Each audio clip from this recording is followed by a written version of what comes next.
సంవత్సరాల నుంచి ఉంటున్నాను. నేను రిటైర్డ్ ఎంప్లాయీని. పెన్షన్ కూడా మాకు చాలా తక్కువగా 30,000 వస్తుంది.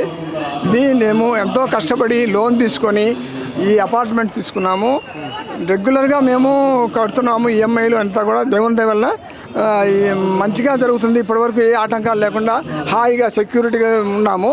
కానీ ఇప్పుడు సడన్గా ఈ రేవంత్ రెడ్డి గారు ఈ సుందరీకరణ అని చెప్పి మమ్మల్ని చాలా బాధ పెడుతున్నారు.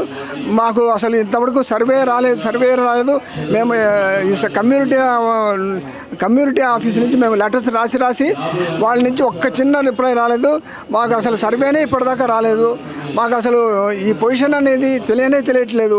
మేము బఫర్ జోన్లో ఉన్నామా, మామూలుగా వితిన్ లిమిట్స్లో ఉన్నామా అనేది మాకు తెలియట్లేదు. అసలు ఇప్పటిదాకా వచ్చి గైడ్ లైన్స్ ఇచ్చేవాళ్ళు ఎవ్వరు లేరు. ఈ వణికిపోతున్నారంటే మాకు ఇప్పుడు నిద్రలే పట్టట్లేదు.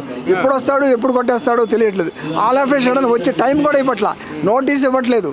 మాకు 2 నిమిషాలు గవర్నమెంట్ వాళ్ళు అసలు వచ్చే ముందు ఏమేం చేయాలి, ఏం జరిగింది అంతా సవివరంగా చెప్తే మాకు కొంతైనా అర్థమవుతుంది. మేము ఇప్పుడు ఇల్లు సడన్గా చూసుకోవాలన్నా కూడా ఎక్కడ దొరకట్లా.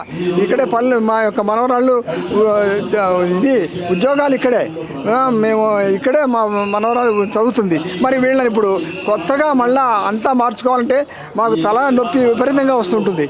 మాకు ఆరోగ్య పరిస్థితులు కూడా అంతంత మాత్రమే ఉన్నాయి. నేను రిటైర్ అయిన తర్వాత ఇంత వ్యధను ఎప్పుడూ పాటించలేదు. నాకు ఈ గవర్నమెంట్కి చేతులు ఇస్తున్నా. కనీసం మాకు ఈ బాధ్యత నుంచి మాకు విముక్తులు తెప్పించమని కోరుకుంటున్నాను. బ్యాంకు వాళ్ళు అసలు లోన్ ఎట్లా ఇచ్చారు మాకు ఇప్పటిదాకా అర్థం కాల. అన్ని డాక్యుమెంట్స్ పక్కాగా ఉన్నాయి. మేము ఇంటి పన్ను కడుతున్నాం, వాటర్ బిల్లు కడుతున్నాం, ఎలక్ట్రిసిటీ బిల్లు కడుతున్నాం. ఇంకా ఈ అందరూ కూడా ఒక సమితిగా ఉన్నాం. మరి ఇట్లాంటి వాళ్ళకి అన్యాయం చేస్తే భగవంతుడు ఎట్లాంటి శిక్ష చేస్తాడో తెలియదు. కాబట్టి మీరు దయచేసి మా యొక్క బాధలను మీ బాధలుగా ఉంచుకొని మీకే ఇట్లాంటి సమస్య వస్తే ఏం చేస్తారో తెలుసుకొని మాకు న్యాయమైనటువంటి తీర్పు ఇవ్వండి.